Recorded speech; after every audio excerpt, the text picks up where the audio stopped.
Hi friends, it is so lovely to see you this morning. The plaintiff, who is suing his aunt for a loan that he gave her. When tragedy struck in her life, he found it in his heart to help out his aunt. Whereas she thought it might have come with no strings, he decided almost 6 months later that he did in fact want that money back. So let's figure it out together. Is it a loan? Or is it a gift? And does Judge Ebony know how to be an unbiased judge? So friends, grab your coffees. I got a matcha today. And let's jump into this case. Well, last August, my Aunt Janice, she was struggling financially. I had offered to loan her $2,200, and I didn't want to hassle her too much during the holidays with the pressure and the busyness and her own situation. In the new year, I had sent out a text asking for the money. With no response, after a few months, I had confronted her, and here we are. Oh, so she never did respond to you? That's correct. Mr. Nelson, this is your aunt, you say to the court? That is correct. Okay, and you very generously, we have to acknowledge, offered to loan her $2,200. You say she fell on hard times. What were the hard times? She was pregnant and she gave birth to a girl, Charlotte. Oh, great. Congratulations. Thank you, Your Honor. Unfortunately, her maternity leave wasn't what she thought it was, and she had hard times, and I offered to help. Okay, well, that's wonderful. You must do well for yourself to be able to make such a generous loan. And what is it that you do for a living, sir? Oh, I'm a data analyst. Okay, so you make a handsome living. And I have to imagine, Ms. Cooper, you were very glad to get it, correct? Absolutely. And you were in need? I absolutely was in need. Okay. Unfortunately, I am raising this child by myself. I did lose the father. Oh, he passed away? He passed away. Oh, I'm very sorry to hear that. Thank you. When that occurred, I was pregnant at the time, and I did fall on hard times. I work as an office coordinator for a local construction company, and unfortunately, their mat leave terms were only 2 weeks. So I had the 2 weeks plus used any additional PTO time that I had available to me. I was speaking with my nephew on the phone. We spoke regularly. So you two had a close relationship? Very close relationship, absolutely. He has loaned me money before. I have been able to pay back most of those. Well, let me verify that, Mr. Nelson. Is it true that your aunt has previously borrowed money and paid it back?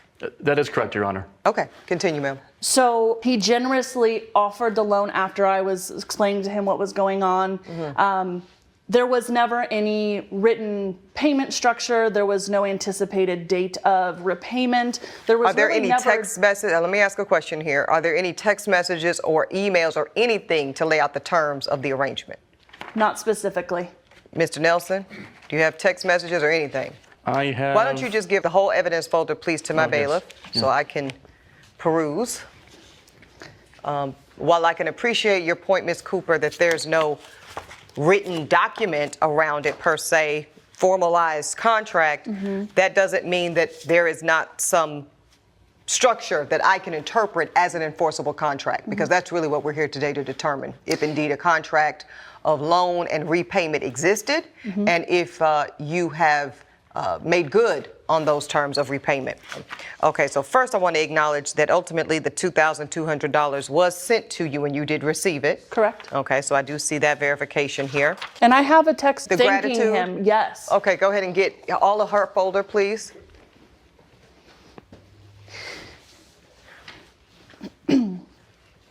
Thank you, thank you, thank you. Okay, so this is immediately following you receiving... This was immediately following, same day, August 11th. Okay. I see. Hey, Justin, I just want to thank you so much for helping me out with this rough time. I appreciate you so much. I should have everything figured out soon, hopefully. No worries. I understand everything. You must be so stressed. Anything to help you and the baby. You're the best ever. So you were, I'm sure, satisfied to know that she was thankful. I'm very satisfied, yes. Okay. Now, that's it. Let's get down to brass tacks, if you will, Ms. Cooper. What was the repayment plan from your perspective? There was no repayment plan. Well, you do say, I should have everything figured out soon. What does soon mean to you?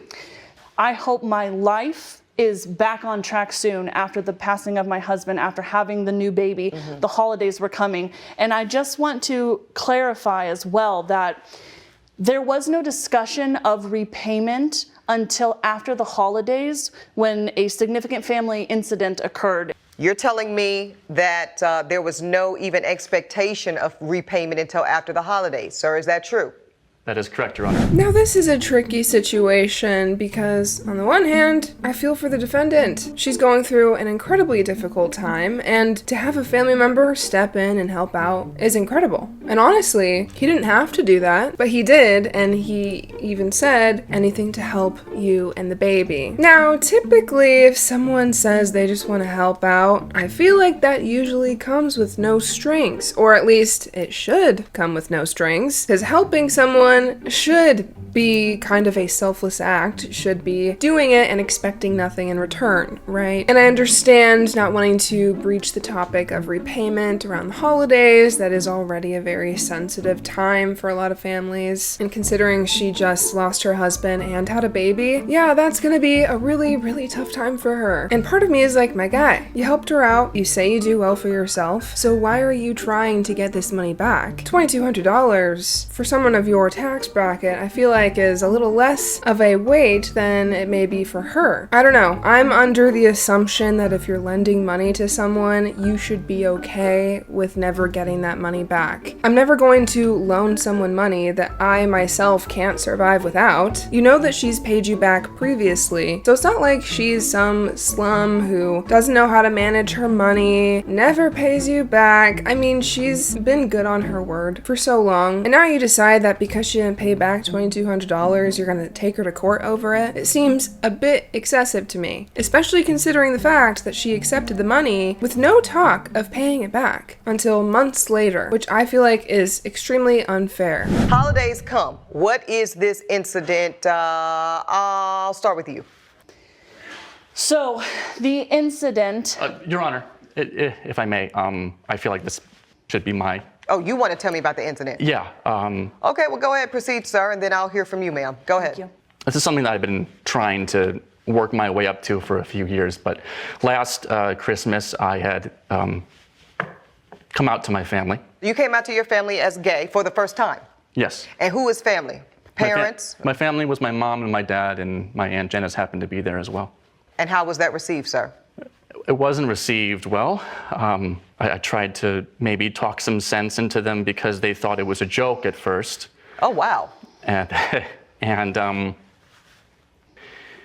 what followed afterward was essentially a period of me trying to convince them that it was not just a choice I had made arbitrarily. So wait a minute, Mr. Nelson. You're telling me that you were ridiculed, laughed at, and dismissed? I do. Mr. Nelson, I could not be more sorry to hear that. I really am. I'm a little afraid to ask what happened next after you told them your truth. What happened at that point? Well, there was a bit of a war of words, and shortly afterwards I left the house. I went back to my apartment, and I haven't spoken with them since. You have not spoken to your parents since? No. And have you spoken to your aunt, Miss Cooper, since? I have tried, Your Honor. And before we get to the text messages, was she participating in the mockery of your identity during this incident? Yes, Your Honor. there was no mockery. I said I will get to you when I get to you. Yes, Your Honor. Not a supportive hug, not a Justin, I got you, you're safe with me, I understand, I'm here for you, don't worry, I'll get your mom and dad on board. They just don't understand, but I understand. Nothing, no support. No. Her outburst of, "There was no mockery," tells me that there was indeed mockery, or at least a lack of support. It's already a tough enough thing to come out to your family, and typically you'll understand that maybe your parents aren't going to respond in the way that you hope, but if you don't even have one other person in your family who's in your corner and trying to be there for you, or at least like help mediate the situation, I mean, that could be tough. Now, is this the reason he suddenly decided that he wants her to pay back this loan? I don't know. Because the timing is a bit tricky that after he comes out to his family, is very hurt by their response, and now he's not even speaking to them, that he's gonna say, well, now I regret helping my aunt, so she needs to pay that money back. But honestly, the fact that there was no real contract, verbal or otherwise, when the payment was processed, I feel like he's really not gonna be able to prove that this was an agreement, because unless he said, you know what, don't worry about it for the holidays, pay me back when you can, that would be a different story, but it doesn't seem like he said that at all. Okay, it's your turn, Ms. Cooper. Where were you in all of this? Because this young man's heart is breaking in front of us right now. And I see that, and I don't want to see that. And Do you see that? You're not even looking at him, ma'am. I have been looking at him. I love my nephew. You're looking at me. Are you looking at him? I love you, Justin. What I have to say is that I did not mock him ever for being gay. I do have my own moral convictions that I have. And that's your business. That's your business. That's why I'm expressing them. No, but you won't express homophobic values in here. Now, what you can tell me is your plan to pay this man his money back. So, in my viewpoint, I feel that I don't have to pay him back because there are no terms. There was nothing laid out to specify that it had to be paid back. And because of my extreme life circumstances that I've been facing the last year, I truly thought that this was something that if I could eventually pay it back down the line, I would. And I have paid back before. Let me stop you, Ms. Cooper, because now you're starting to make up fact after fact after fact that serves the convenience of your position, and I'm not going to allow it. Here's what it is. This man gave you a loan. Do you understand the terms of a loan? That's rhetorical. A loan implies repayment. In fact, you specified as much pursuant to my reading of this when you said I should have everything figured out soon, hopefully. Everything includes repayment of this loan. Then, additional facts, I'm seeing that your nephew is reaching out to you. Hey, Aunt Janice, just checking to see how you are doing. How is everything going with the baby? Hey, Justin, thanks for checking in. Times are still rough, and I'm still trying to make ends meet. The baby's doing fine, healthy, happy. Looking forward to seeing you over the holidays. That's great about the baby. Hope everything works out financially with you soon. Thanks, Justin. I appreciate you. Mr. Nelson, was this you just kind of doing a temperature check to see if repayment was possible? That is correct, Your Honor. Okay, because that's what it looks like. It looks like you were decent and kind to ask about her and her daughter. That's human, that's kind.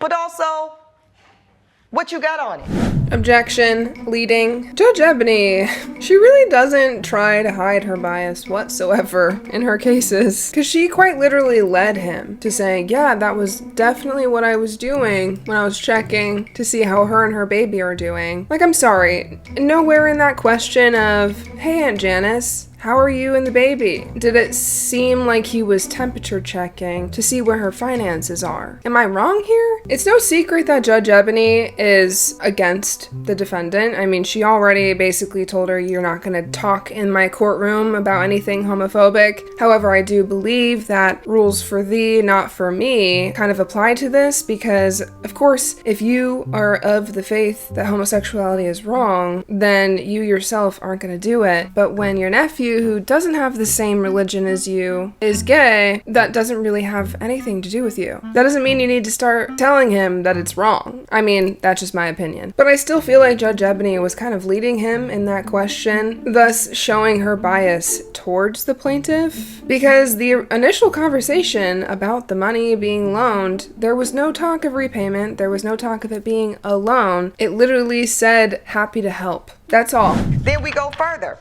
Now this is after the holidays. I'm reading a text from January 2nd. Hi, reaching out to see if we can begin some sort of repayment plan for the loan I gave you last August. Maybe something bi-weekly or once a month. It's been quite a while now. Just let me know what you can do.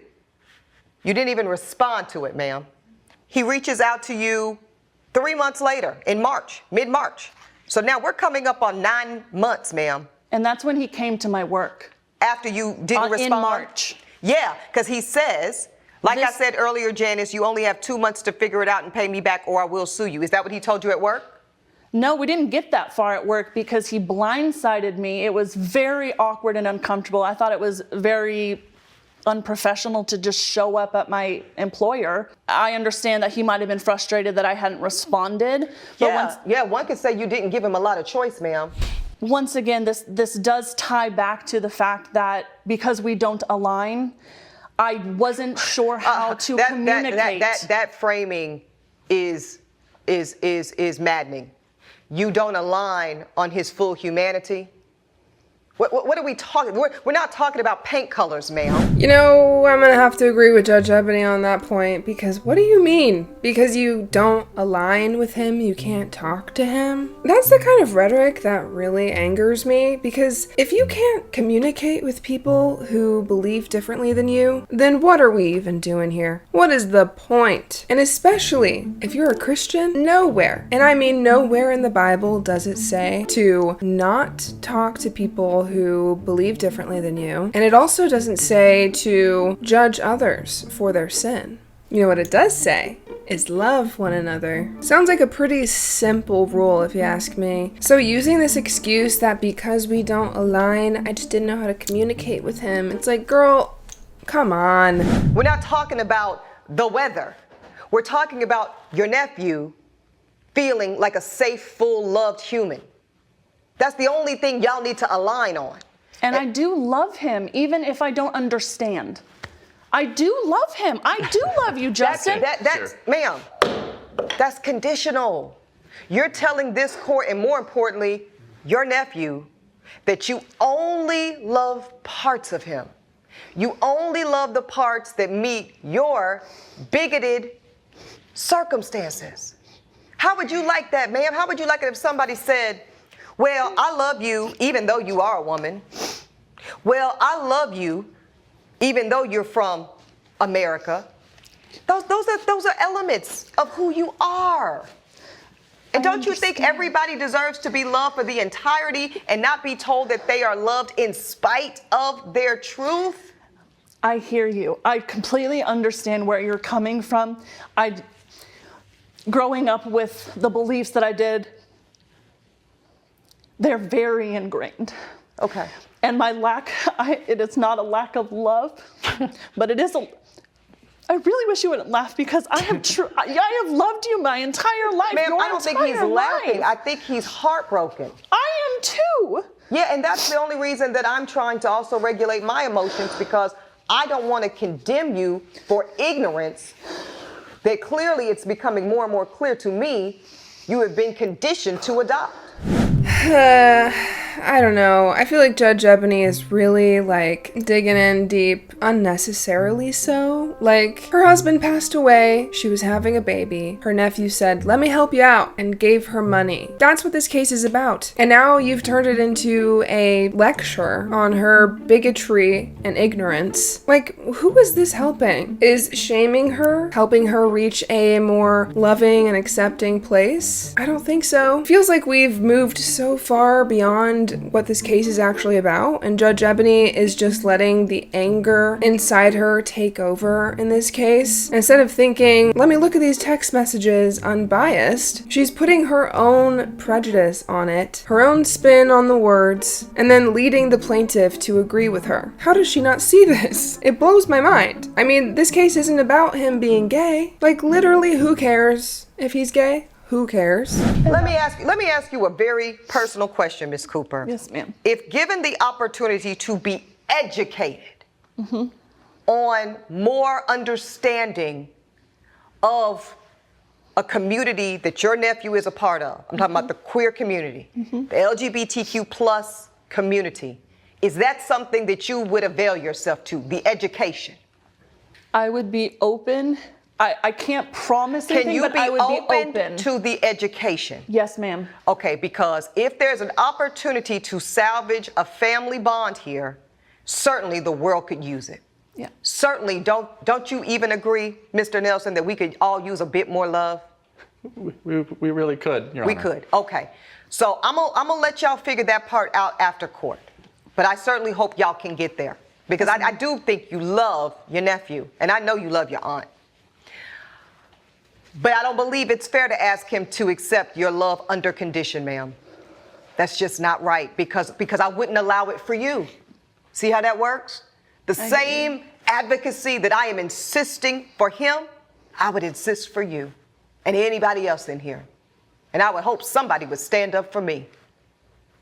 Okay? Thank you. Okay, so with that argument, you could say because she went through this tragedy that her nephew should be loving her unconditionally and helping her out without strings attached, right? I feel like there's this need for people to feel understood and accepted by everybody. But the truth is that not a single person, gay, straight, black, white, you're not gonna be liked or accepted by every single person you meet. That is just a fact. So if we are constantly searching for every single person to give us unconditional love, to give us their acceptance, we are gonna be searching and very heartbroken very often. If someone doesn't understand your way of life, that's on them. It has nothing to do with you. And if you let it affect you so deeply, that's gonna be the chains that keep you down. Break yourself free from the need to be accepted and loved by everyone. Life gets so much easier when you stop looking for approval and start actually just living.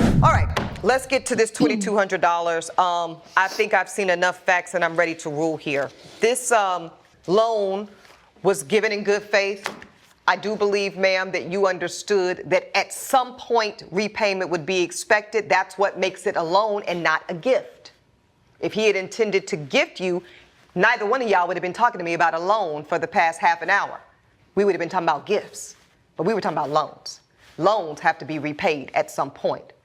Now, if you want to argue, Ms. Cooper, that, there was no real timeline around repayment and all of a sudden demand became urgent after we had a falling out, that is the prerogative of the initiator of the loan. He can demand repayment at any point, absent something showing me the alternative. So the demand of payment is not up to you, ma'am. It's up to him. So if he's telling the court, Your Honor, I'm demanding repayment I must order. I order in favor of the plaintiff $2,200 to be paid immediately. Young man, you have my deepest love and support. And I do hope for you, ma'am, that you can get more educated, more understanding, and salvage what I believe could be a beautiful relationship. That's my ruling. Justin, I truly hope that you understand that I truly love you and that we can find a way through this. I don't know what it's going to look like. I'm open and willing to figure this out. I just want things to go back to the way they were. Well, I'm not surprised by the ruling of this case. Like I said, I feel like Judge Epney, she kind of makes up her mind when one of the plaintiff or the defendant pisses her off and decides that's what she's gonna go with. Do I think the defendant should pay back her nephew? Yeah, sure. If she's able to. If she finds it in her heart that, you know what, it's the right thing to do, I'm gonna pay back my nephew. Great. Even if she thought it was a gift, even if he intended it as a gift, do what you feel is right. And I do hope that they fix their relationship. I really don't think something like being gay should get in the way of any relationship, because if you truly didn't believe in homosexuality or thought that it was wrong, what does removing yourself from that situation do? It just causes more hurt and pain for someone that you claim to love. And that doesn't help anybody. But I'm curious to know your thoughts on this case. Was it a loan or was it a gift? Do you think he was right to sue his aunt? Do you think Judge Epney was out of line for shaming her in the courtroom? I want to hear your thoughts in the comments down below. Leave a like and a follow, and I'll see you guys next time.